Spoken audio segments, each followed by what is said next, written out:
El narcotráfico en Colombia tuvo su génesis hace varias décadas y en aquellos años ya Estados Unidos alertaba al país sobre el peligro que se le venía encima.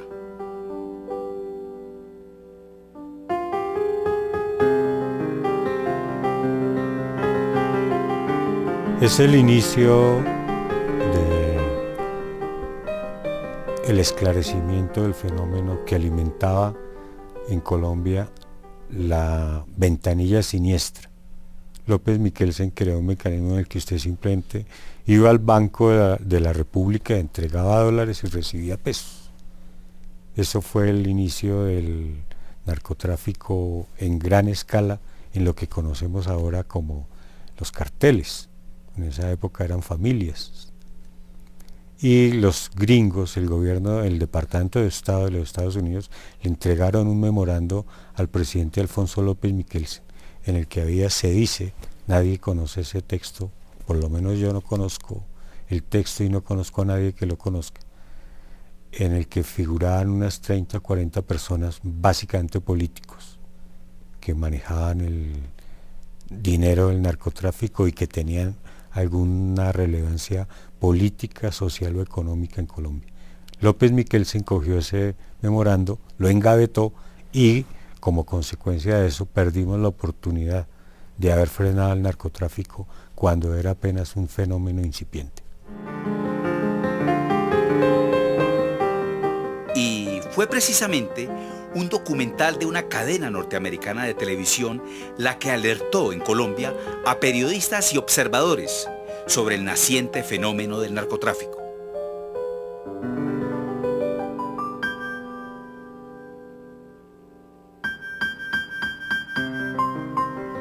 Se trata de un documental elaborado por periodistas de la ABC, la cadena norteamericana de televisión, en la que se exhiben a todas las familias de Medellín como grandes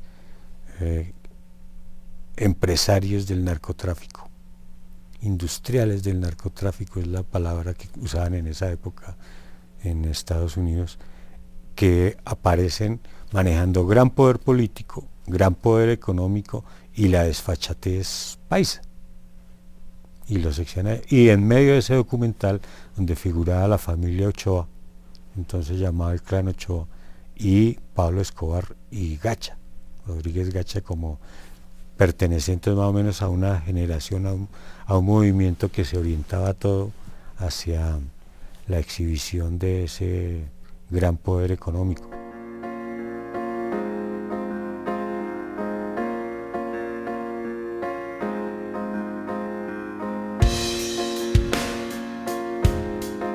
En pleno auge del narcotráfico, emergen en el país varias figuras que le hacen frente al creciente flagelo. Entre ellos, Bernardo Jaramillo Ossa. Era un líder muy joven, de izquierda, murió a los 34 años, que creía en la igualdad, en la justicia, en la democracia, en el respeto a los derechos ajenos, a los propios y a los ajenos, y que hubiese mucho desarrollo, progreso en este país, y que podía entregarle a Colombia una propuesta política, social y económica si llegase él a la presidencia. En ese escenario, figuras frescas y renovadoras de la política, y particularmente dentro de la alternativa al establecimiento, al modelo político y económico del establecimiento, pues Bernardo Jaramillo descollaba, porque era una figura fresca, tranquila, de una gran capacidad oratoria, de una gran capacidad de convencimiento, de un alto carisma, que hizo ver como un peligro el desarrollo y el progreso de su figura como una alternativa política real del poder en Colombia. Era un hombre transparente, claro, carismático, era un dirigente de izquierda, fresco, que quería un país donde hubiese tolerancia, desarrollo, respeto por las ideas ajenas.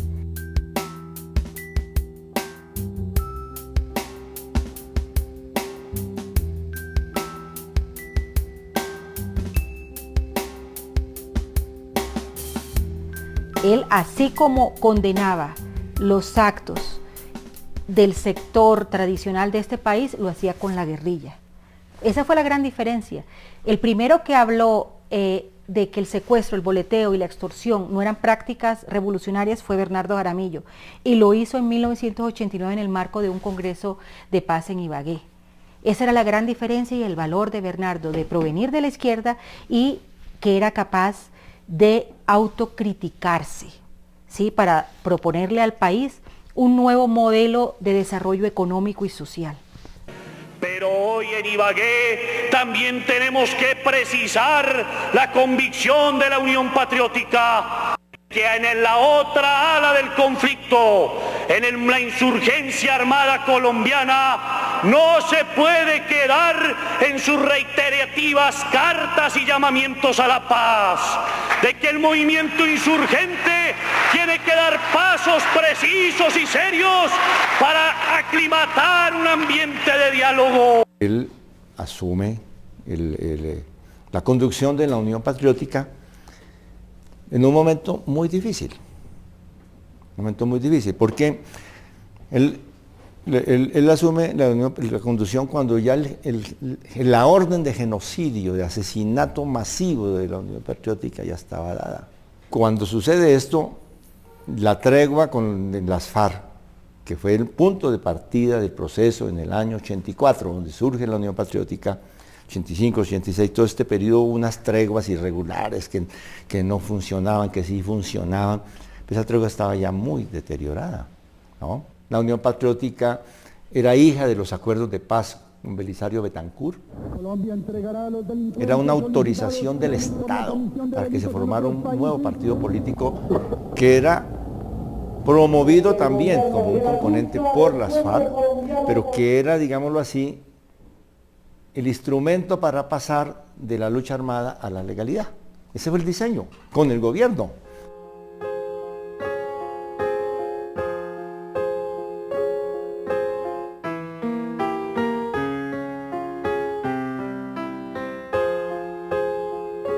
Los hechos de Segovia tienen que quedar en la memoria de los colombianos y de los pueblos del mundo como la antesala de la acción fascista por ocupar el poder político y social en Colombia.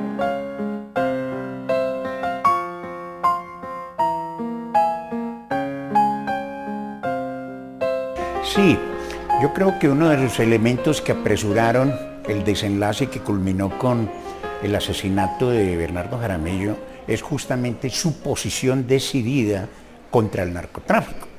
Bernardo Jaramillo en la plaza pública y Jaime Pardo Leal en la plaza pública denunciaron los planes nefastos que tenía en mira sectores del ejército vinculados con el narcotráfico, amparados en la mampara de Pablo Escobar y particularmente de Rodríguez Gacho. El fenómeno del paramilitarismo, sin duda alguna, es un fenómeno que, si bien ya en los años 80 de alguna manera estaba establecido en el país, él fue uno de los primeros que desde el Congreso de la República, siendo representante a la Cámara, señaló como reales, con nombres propios de personas, con nombres propios de fincas donde hacían entrenamientos de sicarios del paramilitarismo.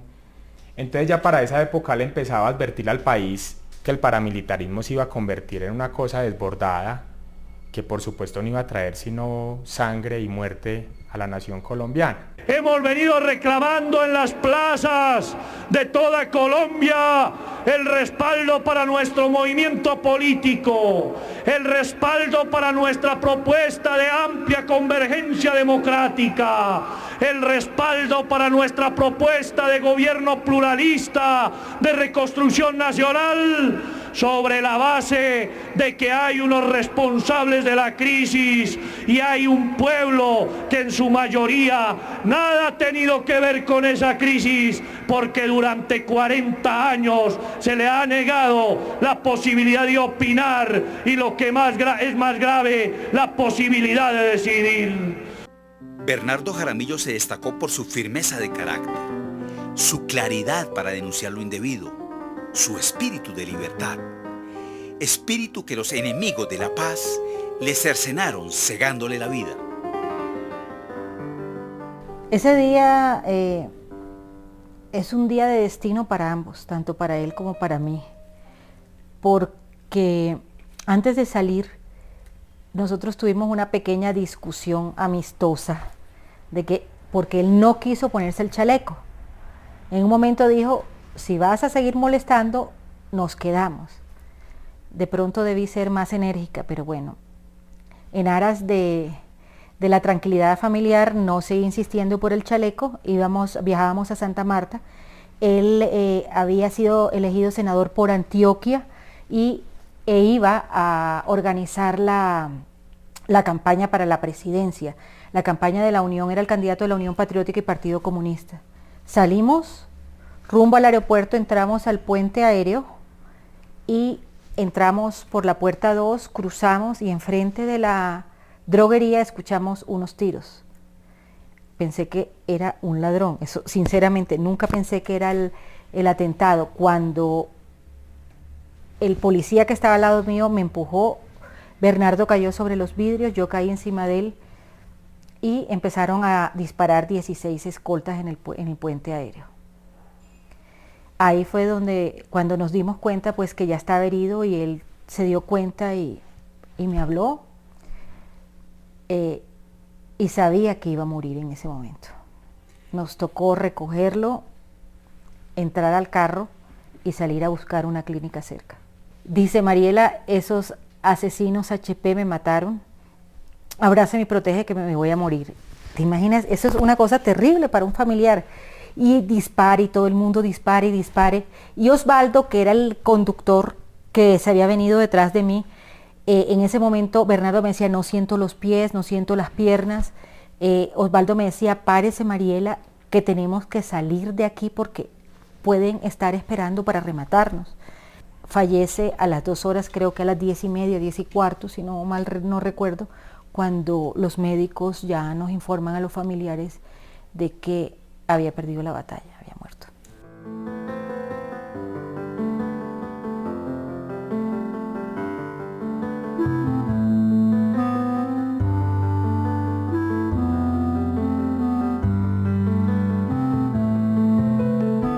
Es algo que nunca se me olvidará. Yo estudiaba en escuela pública y estudiaba en jornada de la tarde. Entonces, por supuesto que la mañana me la pasaba en la casa. A eso de las 9 de la mañana tal vez sonó el teléfono, mi mamá estaba en el trabajo, mi hermana estaba en el colegio y yo contesté y era una voz de una señora que todavía hoy en día no he sabido quién fue. Y bueno, está Ana Lucía, que es mi mamá. Yo le dije, no está, ya está trabajando. Me dice, ella sabrá que se murió Bernardo. Entonces yo le dije, bueno, no, pues no sé, y colgamos.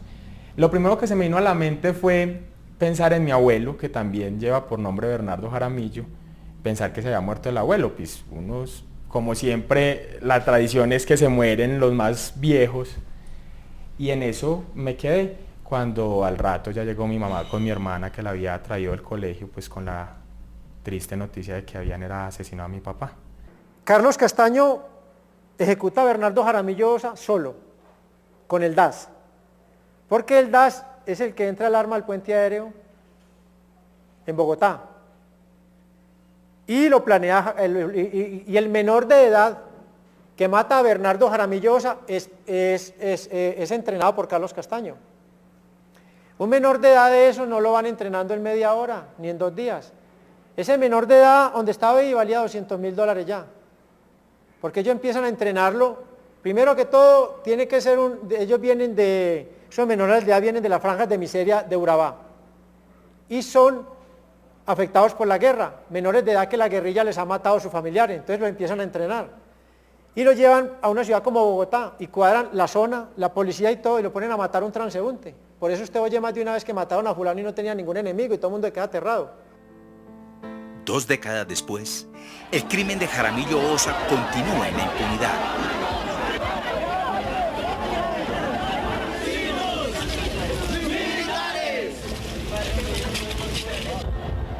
Lo terrible es que no hemos llegado a la verdad, y para que haya verdad, ¿qué es lo importante? Lo que queremos las víctimas, que exista la verdad, que saber quién es, por qué, quién dio la orden, que me explique por qué dieron la orden de asesinar a Bernardo. Eso es lo único que quiero yo. Y así yo creo que lo pensarán miles de víctimas de este país. Verdad ante todo. Yo me he atrevido a pensar, yo siempre, cuando me preguntan, bueno, ¿usted quién cree que mató a su papá? Yo siempre intento señalar que es como una pirámide, ¿cierto? Donde en una punta está, por supuesto, el paramilitarismo en cabeza de los Castaño, que eran quienes entrenaban a esos sicarios y que eran los que tenían los ejércitos, que en cualquier momento, me refiero a sus aliados, podían disponer de ellos para hacer las masacres que conocemos que se han reiterado en el país o para hacer cualquier atentado terrorista. Y hasta el día que me muera, yo no voy a descansar y eso es un compromiso. Pues ya han pasado 22 años, está en la fiscalía, todavía para vergüenza nuestra, yo soy abogada, y es una vergüenza ese aparato judicial en esos casos específicamente. Fue declarado crimen de lesa humanidad, por eso no prescribió, se condenaron a los hermanos, y fue de los casos donde más se ha avanzado, se condenaron a Carlos y a Fidel Castaño, pero a los autores intelectuales sobre quienes debe pesar toda la majestad de la ley, aún no se sabe nada. Al que más hay que exigirle responsabilidad es a la justicia, porque no es posible que después de 20 años, en el caso de mi papá, y después de 30 y 40 en otros casos, y después de 5 y de 10 en los más recientes, pues todo está en la impunidad. No se puede ser consecuente con la paz y hablar de paz mientras no se combate efectivamente a los grupos paramilitares. De que no se puede hablar de paz ni ser consecuente con la paz cuando no se castiga ejemplarmente a los miembros del Estado comprometidos en la violencia contra la población civil. Busca a Pablo Escobar. Recompensa 2.700 millones de pesos. Y por cada uno de estos prófugos, la suma de 100 millones de pesos. La figura de Pablo Escobar no surgió en el país como generación espontánea. A través de ese contubernio mafioso se arrebataron vidas muy importantes para infortunio del país. Pablo Escobar es la expresión de una época bastante dura y difícil para el país y que expresaba el posicionamiento del narcotráfico como una opción de poder en Colombia real. Aunque formalmente no ocupara las posiciones del Estado, Escobar demostró que el poder del narcotráfico podía permear y dominar el Estado. Cuando Gaviria fue elegido presidente de la República, mataron a 3 candidatos, pero no solamente eran 3 candidatos, 3 líderes que el país no ha podido sustituir. Yo creo que el país hubiese sido diferente si todos los líderes, no solamente Bernardo Jaramillo, estuviese vivo hoy en día, porque los colombianos y las colombianas hubiésemos tenido un principio fundamental que es el respeto a la vida, y ahí, como sociedad, eso nos transforma y nos cambia. En una sociedad en donde la vida no tiene ningún valor, es una sociedad enferma, como la que tenemos hoy.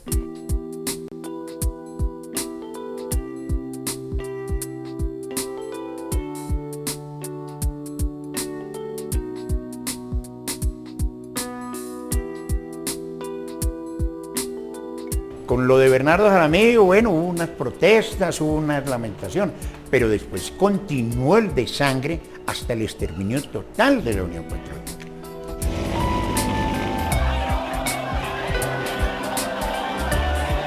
Se perpetuó y se ha hecho, cada vez se ha fortalecido más, tanto así que ha tenido hasta presidente propio y pues en el país, como te decía, nada pasa.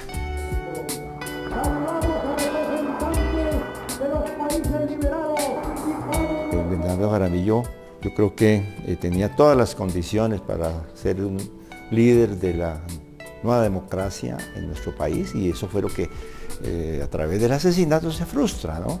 En esas lecturas desde círculos que todavía perviven en Colombia, que consideran que cualquier expresión distinta de izquierda es sospechosa de ser cómplice de la guerrilla, de la subversión, del terrorismo, del narcotráfico y objetivo militar. Entonces, Bernardo fue víctima de esa intolerancia.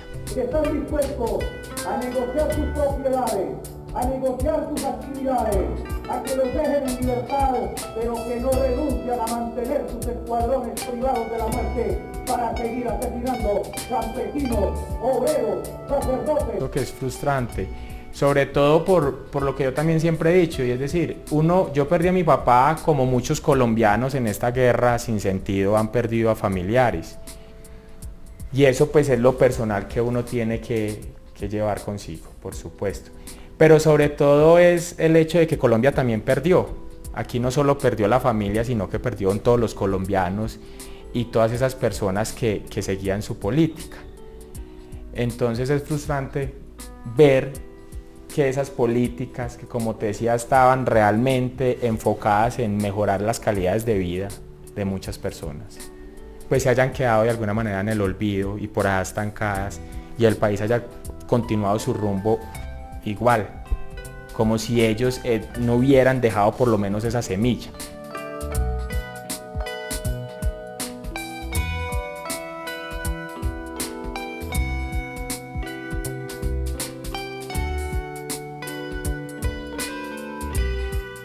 Era un hombre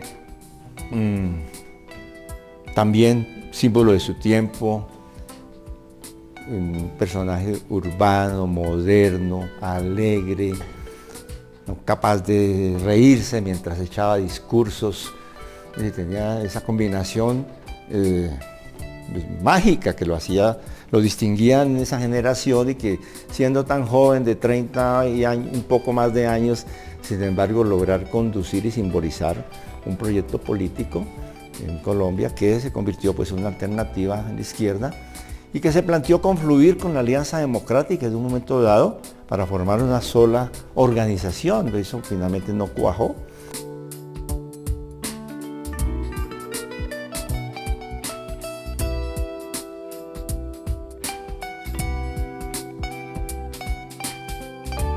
Siempre he dicho, lo he argumentado muchas veces, que el vacío que la falta de mi papá pues nos hizo a mi hermana, a mí, hablo en este caso por mí, ese vacío lo llevaré hasta el día de mi propia muerte. Son los sectores oligárquicos de los partidos tradicionales, liberal y conservador, quienes tienen que responderle al país por la crisis que vivimos. Y son esos sectores precisamente los que no puede el pueblo colombiano, que padece esa crisis económica, social y política, que padece una violencia secular, que padece una negación de sus libertades y derechos elementales, respaldar en las urnas en las próximas elecciones, porque eso significaría ponernos la soga al cuello y seguir respaldando a quienes han liquidado la República, a quienes han acabado con la nacionalidad, a quienes han liquidado la patria.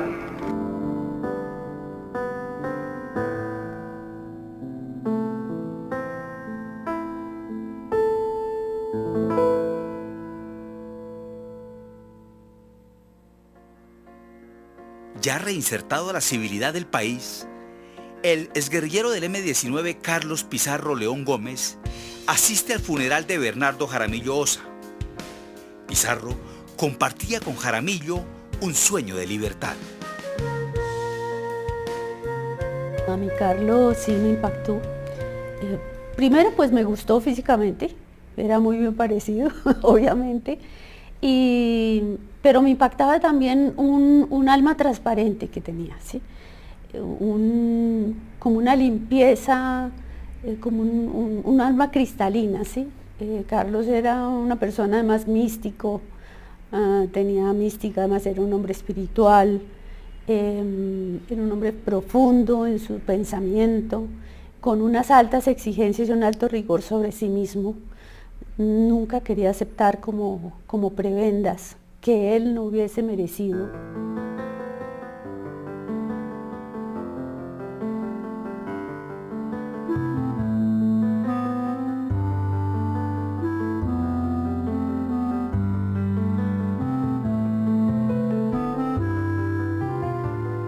Pizarro planteó dentro del Estado una gran rectificación al manejo del orden público, a la economía, a la justicia, y desde luego pues como revolucionario planteó la posibilidad de que eso se hiciera a través de una concertación. Esa fue la apuesta por la paz que hizo Pizarro, y mostró con su desarme y el de todo el M-19 que la paz era posible en Colombia. Y ese ejemplo cundió por otras partes de Latinoamérica. La paz salvadoreña de alguna manera se hizo porque fue posible, porque se mostró que era posible acá. Carlos y mucha gente del M-19 habían sido militantes de la JUCO inicialmente, se habían vinculado al Partido Comunista y a través de eso habían llegado hacia las FARC, ¿sí? Y habían tenido una experiencia campesina en las FARC, ¿sí? Jaime Bateman, estuvo Álvaro Fayad, Lucho Otero, o sea, varios de ellos, y se dieron cuenta que dentro de las FARC eran grupos campesinos prácticamente enterrados en las montañas, se tomaban una población por allá cada año muy lejanos, digamos, no tenían injerencia ni económica, ni política, ni militar, ¿sí? Había sido una expresión de que era necesario que la casta política en el país entendiera que había otras expresiones diferentes, es decir, teníamos que caminar hacia una democracia. Pero en las FARC no se podía dar eso. Entonces ellos empiezan a salirse de las FARC y a decir, nosotros necesitamos crear otra cosa diferente.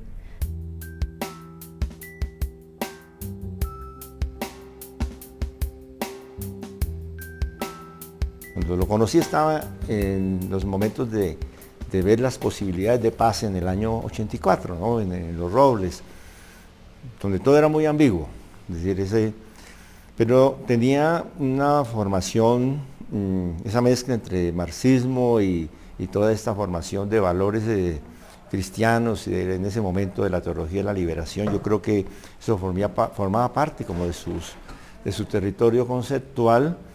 Y en el terreno de la guerra, ¿no? Él era un combatiente dentro de los rigores de los códigos de honor de la guerra, ¿no?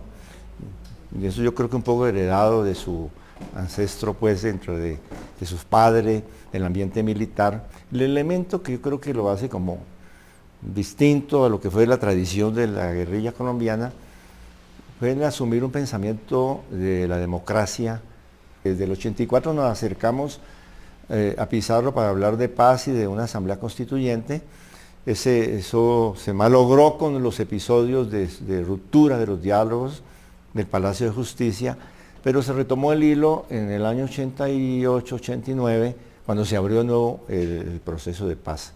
Y allí pues yo creo que se vio más ese Pizarro con ese carisma tan excepcional como líder, como figura política.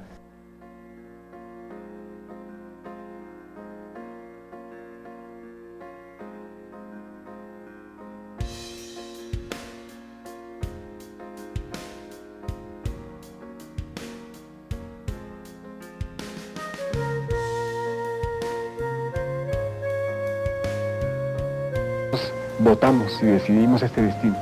Dejamos las armas, pero jamás dejaremos la experiencia, ni dejaremos los conocimientos adquiridos en una lucha demasiado larga. Él recibe la comandancia del M-19 en el peor momento de su historia, cuando además se viene una persecución y una lucha contra insurgentes muy fuerte. Hay muchos hechos que yo creo que empiezan a, digamos, hacer que él se cuestione la lucha armada también. Ellos querían una transformación social. Si la lucha armada no funciona, pues hay que buscar otros espacios, y además el país estaba cogiendo un camino de desangre sin tregua, ¿sí? O sea, absolutamente la aniquilación de una forma de pensamiento. Es que realmente lo que sucede en este país es que se aniquila una forma de pensamiento, un pensamiento político, ¿sí? Todo el movimiento de izquierda, no importa si eres de la Unión Patriótica, de más de izquierda, centro izquierda, toda esta gente empieza a ser barrida. El mexicano entra a financiar con un chorro de dinero grandísimo a Carlos Castaño y a Fidel Castaño. Y ahí es donde se viene toda esta cuestión encima de la Unión Patriótica. Pero detrás de Carlos Castaño estaba el mexicano. Al morir el mexicano, Carlos sigue trabajando con recursos propios, y ahí es donde se distancia de Pablo Escobar, porque Pablo Escobar no iba a financiar una guerra contra la izquierda. Y ahí es cuando empieza la pelea, cuando está cuajada la guerra entre el cartel de Cali, que Carlos va a la tolda del cartel de Cali para conseguir financiación para seguir matando a la gente de izquierda.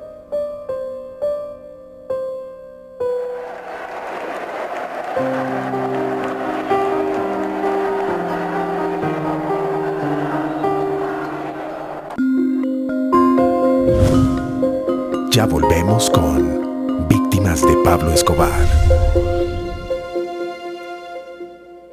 ¿Quiénes pueden ser? Todo el mundo. Los derechos humanos son esas cosas con las que uno nace, como la libertad y la igualdad. También esas cosas que uno elige, como la religión y los pensamientos. Cuando luchamos contra una injusticia, nos convertimos en defensores y defensoras de los derechos humanos. Para mí, cualquier persona puede ser un defensor de los derechos humanos.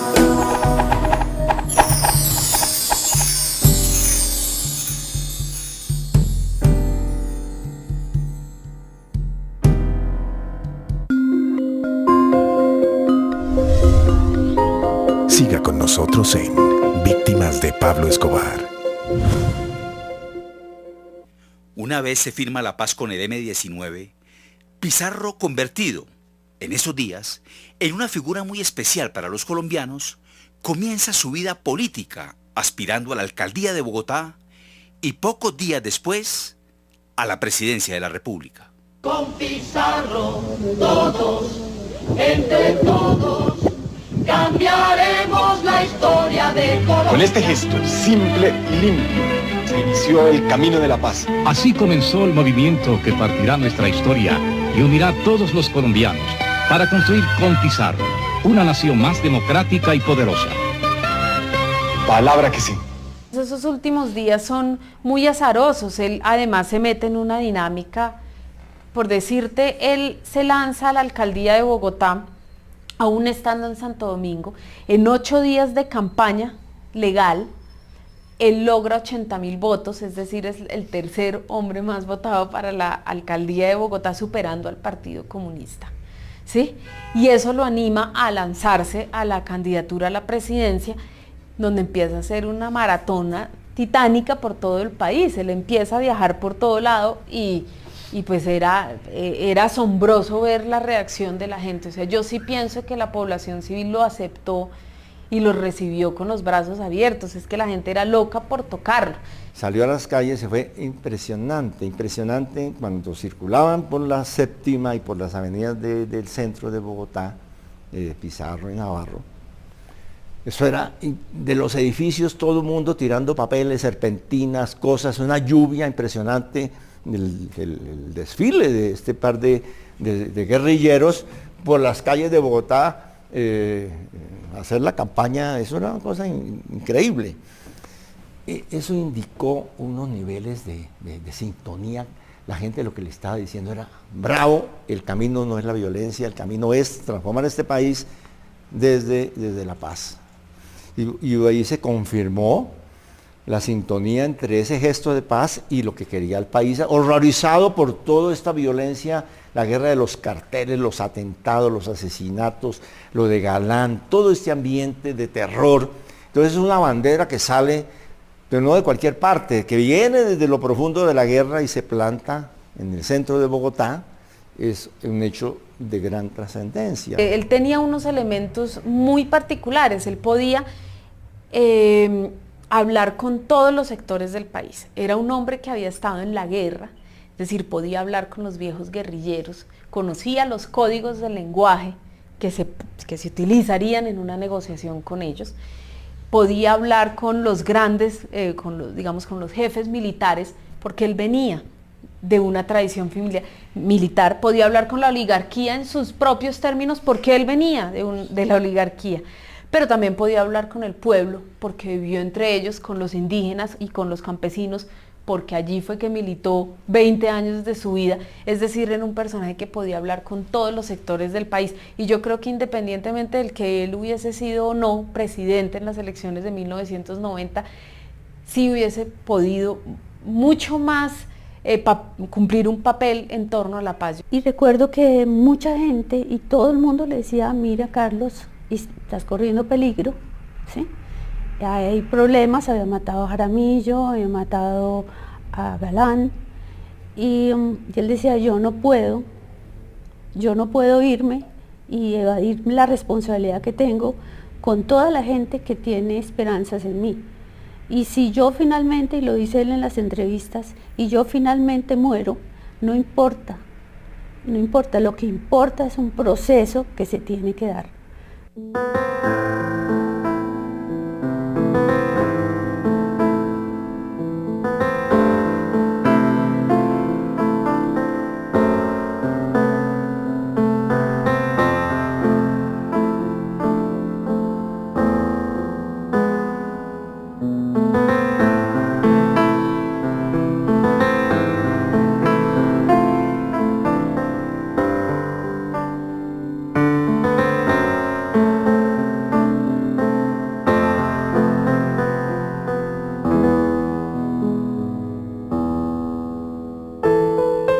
Finalmente lo acribillaron. Las balas asesinas lo alcanzaron a bordo de un avión. La barbarie nuevamente tocaba a uno de los hijos más brillantes de esa generación en Colombia. Lo que tenían la gente del DAS, que era el de Avianca, donde finalmente se dio el asesinato. Él llega tarde al avión, al vuelo, y de eso hay testimonio. Él estaba dando una entrevista a Yamida Mata en vivo, donde le dice, voy tarde, voy a Barranquilla, voy tarde, ¿sí?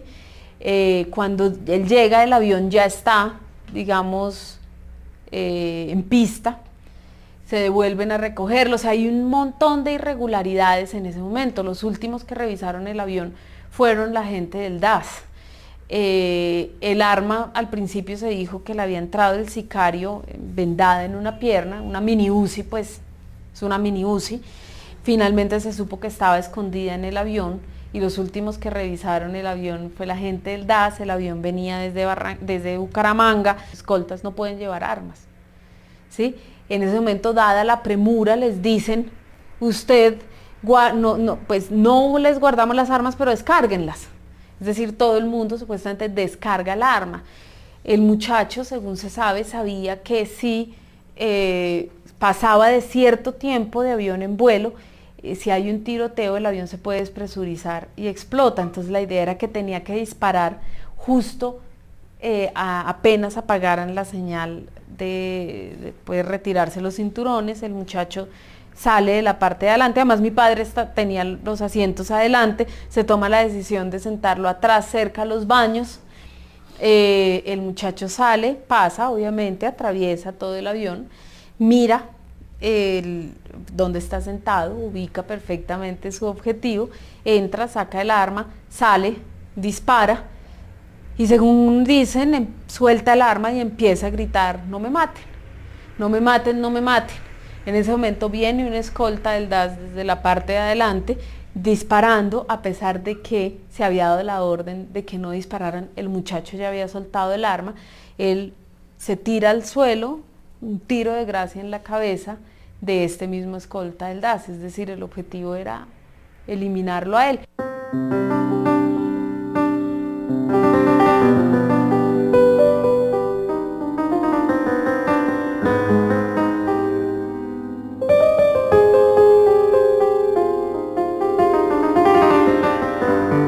Yo me entero por Yamida Mata, por el radio, y yo inmediatamente me fui al colegio de María José a recogerla, que estudiaba en el liceo francés, y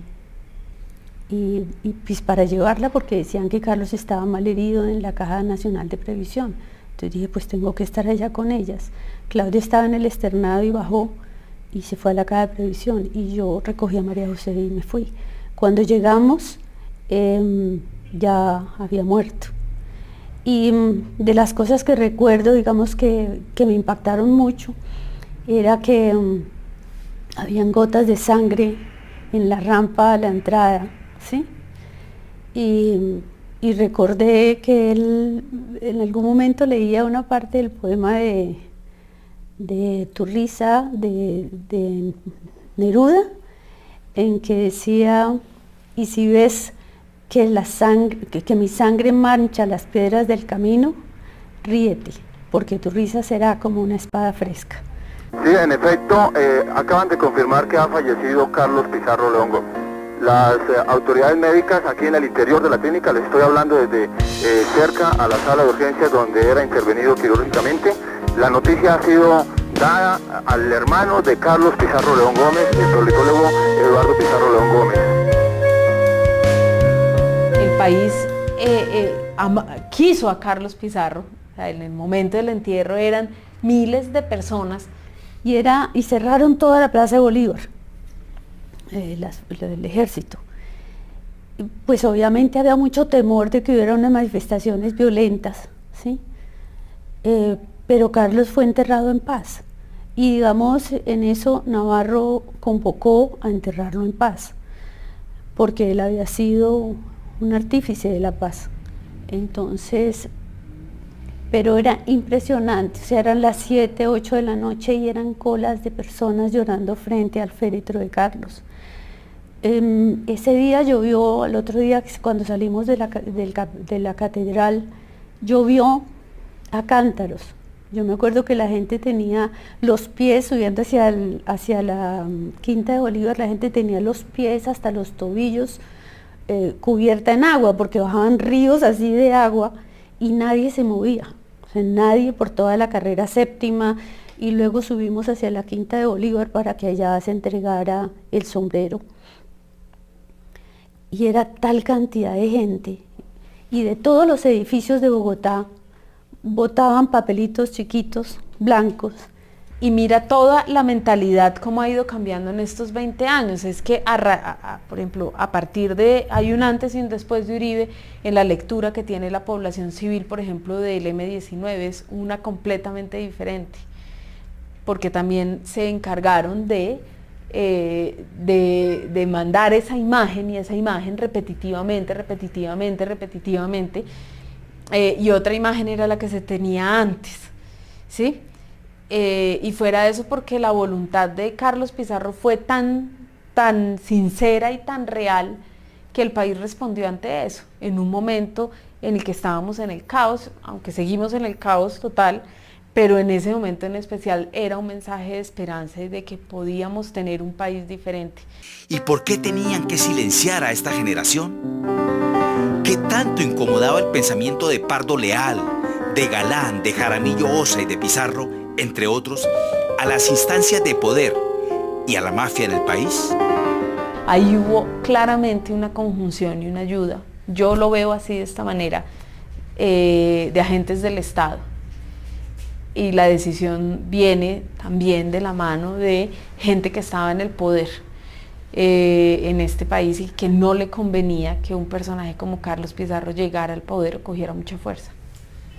Esa estructura de poder pues estaba compuesta por sectores económicos muy fuertes, pero muy atrasados, muy en el país de antes, y muy temerosos de que hubiese paz en el país, de que hubiese transformaciones reales.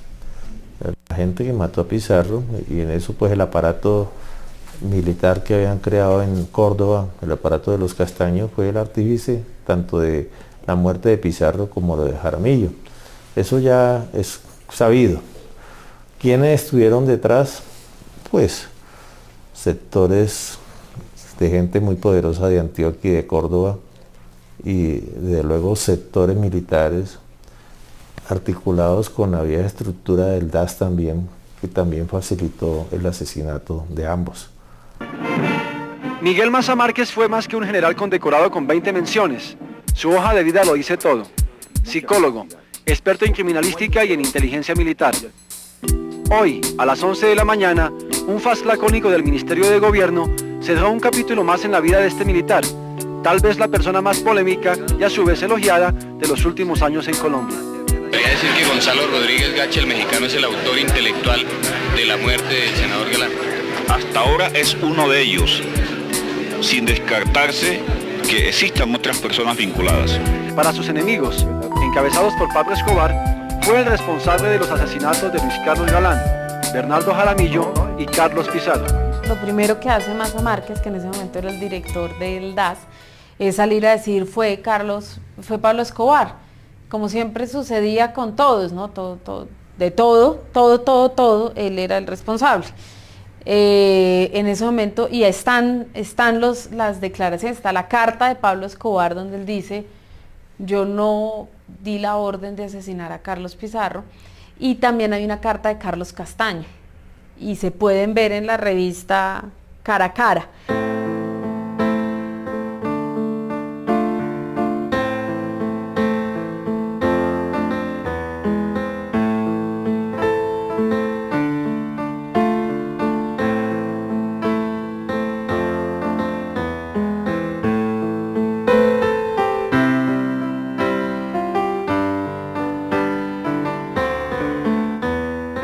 ¿Por qué el gobierno siguió con la teoría de que era Pablo Escobar? Y las investigaciones nunca miraron a todas esas indicios que tú puedes buscar en la prensa y verlos, donde se sabía que la orden, por lo menos logística, no había salido del cartel de Medellín, o sea, de Pablo Escobar, sino que venía del brazo armado de Carlos Castaño, que en ese momento se sabía ya se habían separado del cartel de Medellín. Ahí estaban, bueno, los paramilitares y estos sectores, incluso pues Carlos Castaño reafirmó en vida pues todo su papel, sectores de la inteligencia del Estado, comprometidas, pues que lo prueba la participación de elementos del DAS en toda esa operación, ¿no es cierto? Sectores del narcotráfico que ayudan a financiar todo este asunto, elementos políticos de ultraderecha claramente identificados que no ven no aceptan. ¿Cómo es posible que un personaje que viene de la guerra pase a comandar las encuestas de opinión para la presidencia de la República?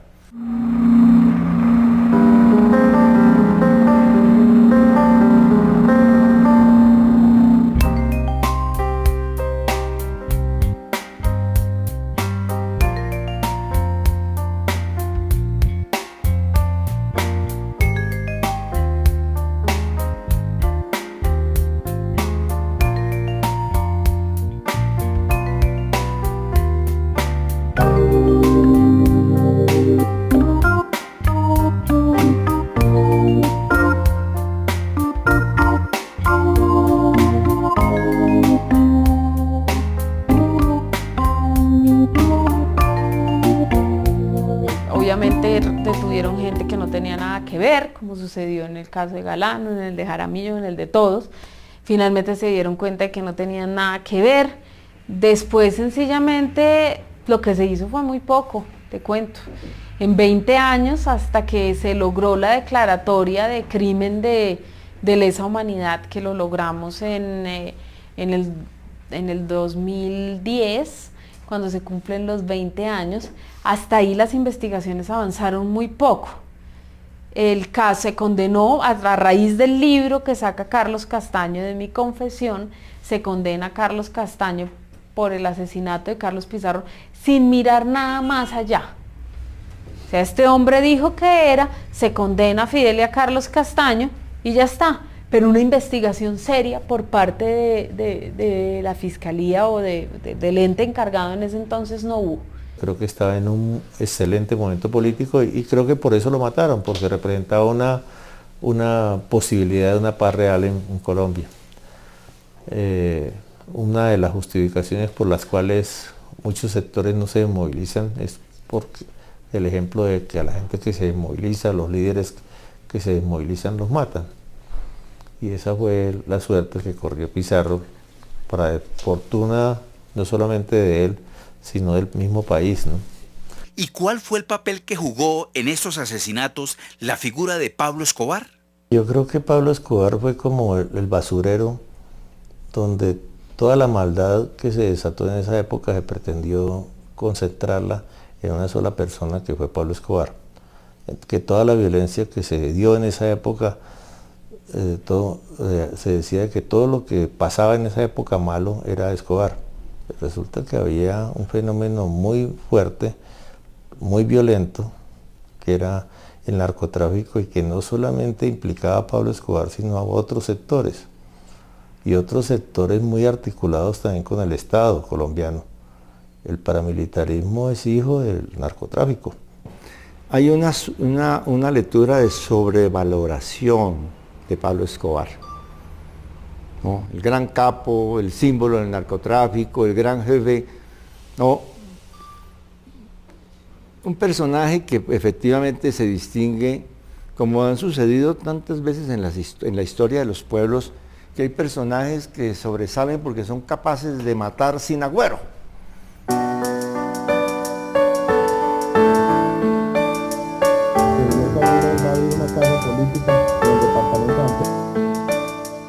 Pablo Escobar era muy amigo de mucha gente del Estado, ¿no? Muchos políticos le rindieron por pleitesía. Casi toda la clase política de Antioquia en un determinado momento estuvo bajo el mandato de él, sobre todo el Partido Liberal de esa época. Y manejó la mayor parte del Congreso, ¿no? El proceso 8000 fue un reflejo de esa situación. Luego fue el paramilitarismo y estamos todavía allí. Estamos apenas en un proceso de narcotización todavía muy dificultoso, muy doloroso. Lo más insólito, que yo creo que es lo que hace memorable, histórico, el personaje de Pizarro, fue que fue capaz un día de decir: se acabó la guerra. Queda el interrogante si el sacrificio de Pizarro, de Jaramillo Ossa, de Galán y de cientos de personas más ha sido útil en aras de una mejor nación colombiana. Los que intervinieron en ese asesinato fueron los protagonistas de la guerra de alta intensidad que se vivió en los años 90, y a pesar de la constituyente del 91. Sin embargo, Colombia se metió en el torbellino de una guerra en ascenso, la más grave de la historia del siglo XX, que pasó. El asesinato de Pizarro fue el símbolo de la intolerancia, fue el símbolo de que habían aquí fuerzas muy poderosas que necesitaban la guerra y que por eso tenían que destruir un símbolo de paz o destruir una posibilidad de un ejemplo de irrupción de una fuerza política que rompía con la dinámica de guerra para entrar a una búsqueda de democracia y de transformaciones sociales en el camino de la lucha política legal.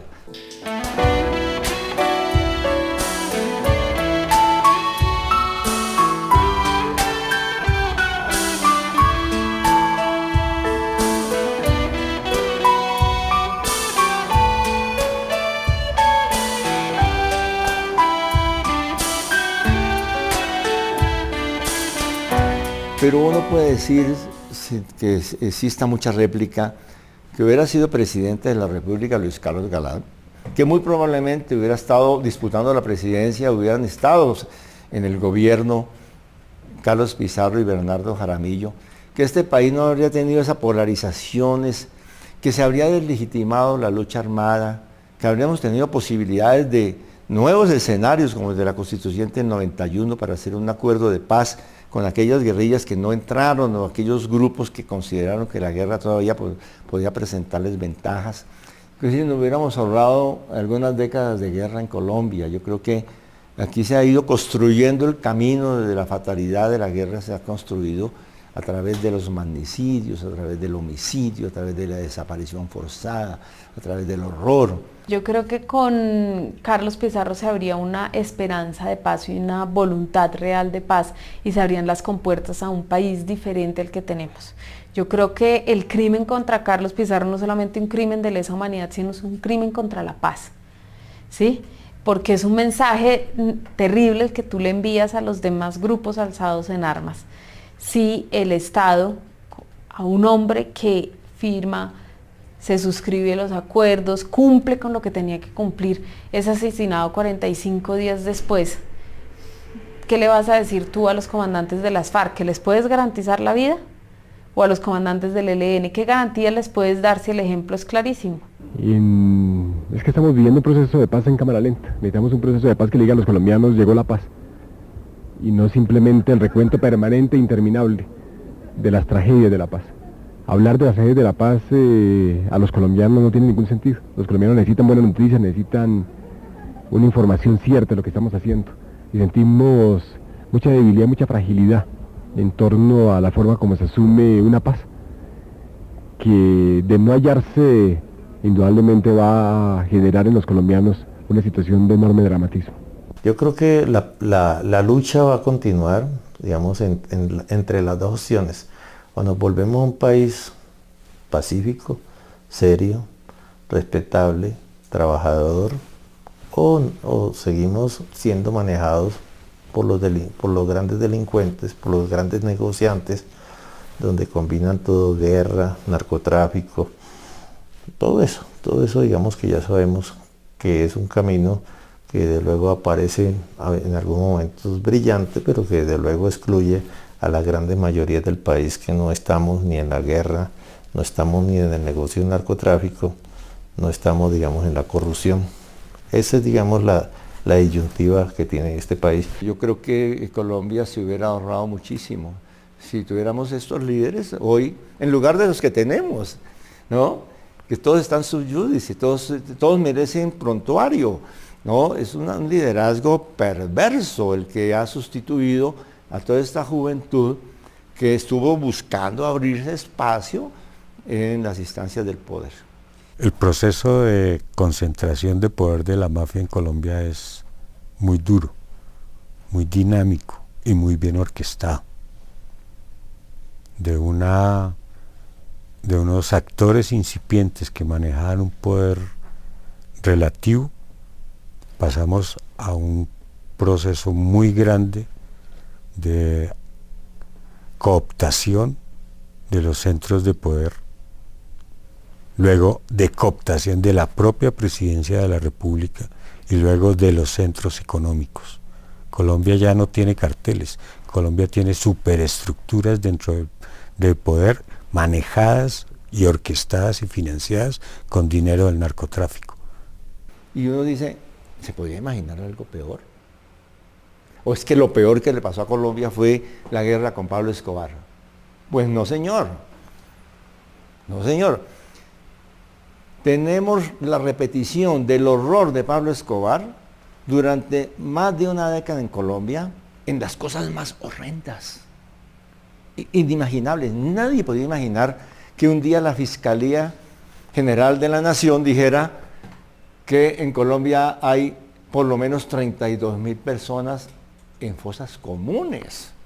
Eso es algo que es más grave. ¿Qué es más grave? Es una comparación del horror, es decir, poner en una balanza de horrores, pero lo que sucedió después fue el colmo de la atrocidad.